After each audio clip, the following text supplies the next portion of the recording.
Assalamualaikum warahmatullahi wabarakatuh. Apa kabar? Ketemu lagi dengan saya Royan Suprayogi. Pada kesempatan kali ini saya ingin berbagi dengan teman-teman semua terkait dengan bagaimana kita bisa mencapai mindfulness dalam kehidupan kita sehari-hari. Apakah teman-teman sudah pernah mendengar mindfulness atau baru kali ini mendengarnya? Nah, yang perlu kita ketahui untuk bisa mencapai mindfulness itu ada 5 tahap, ada 5 langkah yang harus kita lakukan untuk bisa mendapatkan mindfulness tersebut. Yang pertama adalah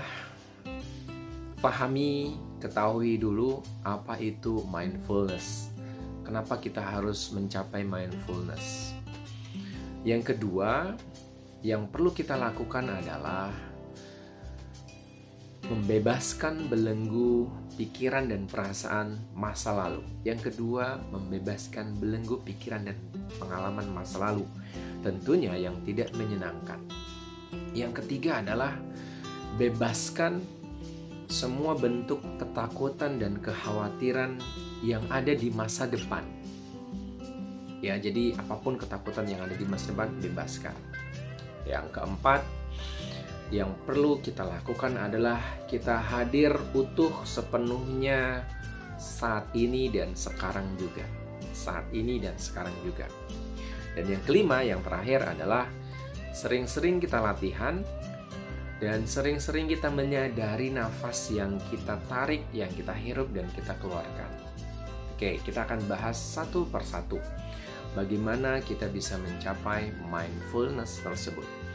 Yang pertama, mindfulness itu sendiri artinya adalah bahwa kita hadir sepenuhnya utuh saat ini dan kita benar-benar menghadirkan segenap jiwa dan raga kita. Contohnya, ketika teman-teman lagi makan, teman-teman lagi makan, apakah teman-teman betul-betul hadir sepenuhnya jiwa raga, pikiran dan perasaan? Ada loh banyak orang yang lagi makan, pikirannya ke pekerjaan, pikirannya ke sosial media, pikirannya ke masalah di keluarga dan lain sebagainya. Akhirnya makannya juga nggak mindful, sehingga apa yang kita makan nggak kita sadari. Tetapi kalau kita rubah, ketika kita makan, kita benar-benar menikmati makanan itu. Kita menyadari apa yang kita makan, bagaimana dampaknya makanan itu buat diri kita. Bagaimana seandainya kita nggak makan, itu dahsyat sekali ternyata. Kadang kita tidak mensyukuri apa yang ada. Kita sering merasa kurang dengan apa yang sudah ada saat ini. Kita merasa itu berharga itu karena kalau kita sudah tidak menemukan itu lagi. Contoh tadi makanan. Mungkin kita akan menjadi sangat bersyukur ketika kita nggak bisa makan. Ternyata nikmatnya makan itu luar biasa. Atau dalam kehidupan kita sehari-hari, kehadiran seseorang yang ada di keluarga kita itu sangat berharga ketika orang yang kita cintai itu sudah tidak bersama kita lagi. Itu salah satu contoh mindfulness. Contoh yang lainnya adalah ketika teman-teman bekerja, misalkan. Ketika teman-teman masuk dalam kondisi mindfulness adalah lupakan semua yang lain-lain di luar pekerjaan Anda. Anda fokus dalam pekerjaan Anda, hadir sepenuhnya di situ. Ketika Anda ngobrol, Anda melakukan selling, counseling, training, coaching, atau bahkan berinteraksi dengan orang lain, ketika kita mindfulness, Anda hadir sepenuhnya saat ini. Itu yang penting. Dan itu yang pertama, kita tahu dan kita pahami kenapa itu penting juga buat diri kita. Yang berikutnya adalah kita harus membebaskan pengalaman masa lalu. Membebaskan belenggu pengalaman yang tidak menyenangkan di masa lalu. Karena apa? Kalau ada sesuatu yang membuat kita terngiang-ngiang terus di masa lalu, maka hidup kita nggak akan bisa tenang. Maka di beberapa video YouTube saya, di podcast saya, itu saya coba share bagaimana cara mengikhlaskan dan memaafkan. Coba teman-teman cek di situ. Gimana cara membebaskan pengalaman masa lalu. Salah satunya ada dengan teknik mengikhlaskan dan memaafkan. Ya, silahkan dicari. Yang berikutnya adalah yang perlu kita lakukan adalah kita membebaskan ketakutan masa depan kita. Kadang ada orang loh yang baru ngebayangin masa depan aja itu udah takut banget.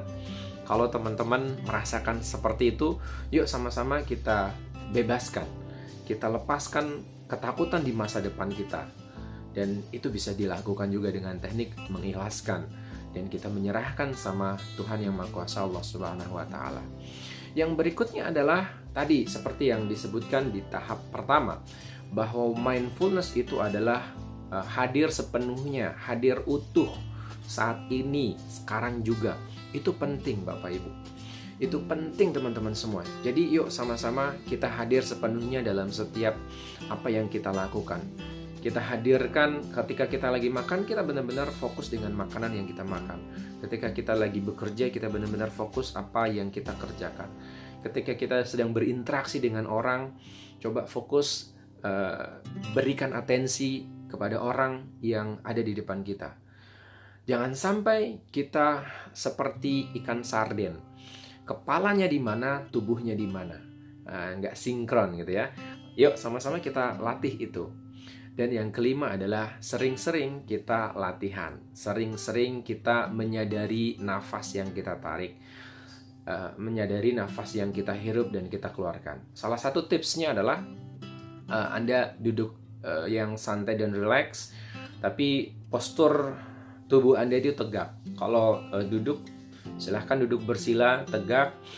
Kemudian tarik nafas, Anda boleh tutup mata, boleh silahkan. Anda boleh buka mata juga nggak apa-apa. Yang penting adalah sadari nafas yang kita hirup dan kita keluarkan. Itu dari cuping hidung yang ada di sini biasanya kita akan merasakan. Tarik nafas, keluarkan nafas. Sadari betul-betul nafas yang kita tarik.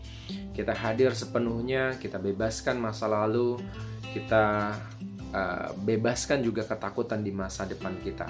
Kita latihan nafas. Kalaupun ada pikiran-pikiran yang kemudian datang dan pergi, kemudian kita merasa ruwet dan lain sebagainya, cukup diterima aja dulu. Lihat apa yang kita lihat, dengarkan apa yang kita dengarkan, dan rasakan. Semua sensasi yang ada dalam tubuh itu juga dirasakan, diterima. Kalau tiba-tiba ada pikiran ruwet, coba diterima dulu, jangan ditolak. Karena ketika kita menolak, kita sudah denial, kita sudah stres, dan kita nggak bisa fokus lagi. Jadi benar-benar kita fokus, kita merasakan apa yang kita rasakan. Pikiran-pikiran yang ada itu biarin aja dia, kita sadari, oh dia lagi berpikir, oh dia lagi ada, dia akan ngomong sendiri. Nah, pada satu titik tertentu kita bisa stop pikiran-pikiran itu. Kita bilang sama pikiran itu, pikiran yang negatif, stop. Saya mau tenang, mau relax. Latihannya seperti itu.